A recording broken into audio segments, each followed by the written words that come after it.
ओम शांति। प्यारे बाबा चाहते हैं हम सब क्रोध से सदा के लिए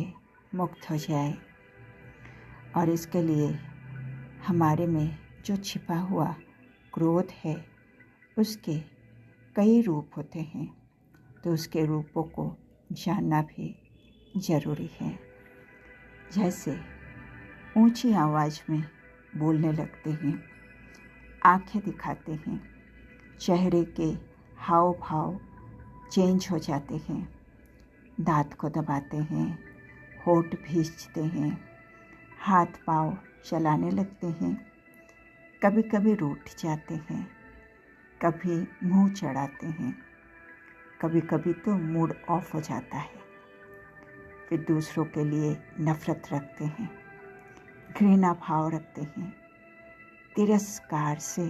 देखने लगते हैं, कभी कभी तो बर्तनों से आवाज़ करने लगते हैं, बच्चों को पीटने भी लगते हैं। कभी कभी तो क्रोध के लिए हमारी भावनाएं अपने आप बदलने लगती हैं। हम चीज़ें वस्तुओं को इधर उधर फेंकने लगते हैं, पैर पटक पटक कर चलते हैं,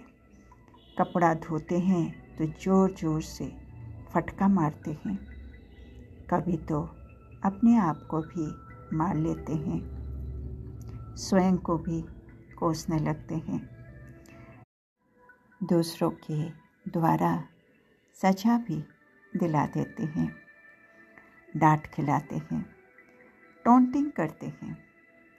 धमकियां भी देते हैं, जानबूझकर काम को बिगाड़ भी देते हैं, एक दूसरे को देखकर बातें भी फैलाते हैं, नुक्स निकालते हैं, जोश में गाड़ी को बहुत तेज चलाते हैं, बार बार हॉर्न बजाते हैं, खाने की चीज़ में कमियां निकालते हैं, काम रफ दफ करके पूरा कर देते हैं, सेवा में रुचि नहीं दिखाते हैं, एक का क्रोध दूसरे पर निकाल देते हैं, पढ़ाई को छोड़ देते हैं, सबको छोड़ अकेले रहने लग जाते हैं, एक दूसरे का चेहरा नहीं देखते हैं, दूसरों की सलाह नहीं मानते हैं, संगठन में होते हैं तो किनारा करते हैं, जिसके साथ अनबनी है उनके साथ वाले बन जाते हैं, उनसे जाके बात करते हैं,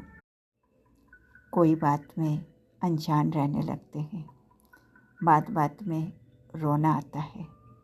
व्यर्थ संकल्प चलाने लगते हैं, सेवा भी छोड़ देते हैं,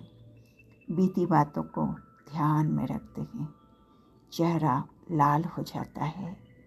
श्वास की गति फास्ट हो जाती है, जिद करने लगते हैं, अपनी बातों को सिद्ध करने लगते हैं, हमारी ज़बान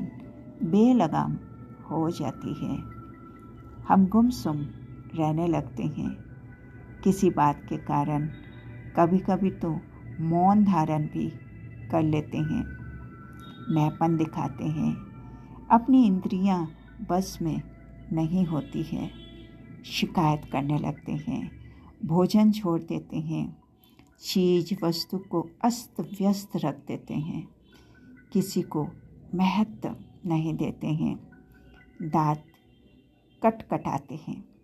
कड़वे बोलते हैं, अपशब्द यानी गालियाँ भी देने लगते हैं, जोर से हंसने लगते हैं, डोंट केयर करने लगते हैं, छोटी छोटी बातों में फीलिंग्स आने लगती है, किसी को उल्हाना देते हैं, सिर को दीवार से टकराते हैं, ठंडी में गर्मी का अनुभव करते हैं, अपने को मियाँ मिट्ठू समझने लगते हैं, बेचैन होने लगते हैं, सेवाओं में विघ्न डालते हैं, पार्टीबाजी करते हैं, बदले की भावना रखते हैं, नाक मोटा करते हैं यानी फुला देते हैं, घूर घूर कर देखने लगते हैं, ईर्ष्या भाव जग जाता है, कंपैरिजन करने लगते हैं, मुट्ठी बांध कर चलाते हैं, जहरीली मुस्कान से मुस्कुराते हैं, उंगली दिखा दिखा कर बातें करते हैं, बड़ों का डिसरिगार्ड करते हैं, विवेकहीन शब्द बोलने लगते हैं, पलकों को टप टपाते हैं, हाथ सिर पर रखकर बैठ जाते हैं, हाथ टेबल पर जोर से मारने लगते हैं, दूसरों को तंग करने लगते हैं, दरवाज़ा जोर से खटखटाते हैं, पुरानी गलतियाँ याद दिलाते हैं, दूसरों को दबाव में रखते हैं,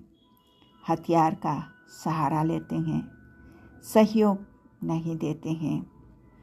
अविश्वास करने लगते हैं, बिना काम के बोलते रहते हैं, घर से भाग भी जाते हैं, दूसरों को आगे बढ़ने नहीं देते हैं, फालतू बातों में आवेश आ जाता है, मुरली मिस करने लगते हैं, अशुभ सोचना, अशुभ बोलना, अशुभ करना शुरू हो जाता है, जासूसी भी करने लग पड़ते हैं, दूसरों की महिमा सुनकर हैरान हो जाते हैं, ठीक से देखभाल भी नहीं करते हैं, योग भी नहीं लगता है, नींद भी नहीं आती है, बोलते भी हैं तो कटाक्ष स्वर में बोलते हैं, छोटी छोटी बातों में झगड़ा करने लगते हैं, क्रोध ज़्यादा होता है तो खून तक कर देते हैं। तो देखते हैं इस क्रोध का कितना नुकसान है, इसलिए कैसे भी करके दृढ़ता से हमें क्रोध मुक्त तो होना ही है, इसका निवारण पाना ही है। प्यारे बाबा को दिल से शुक्रिया। ओम शांति।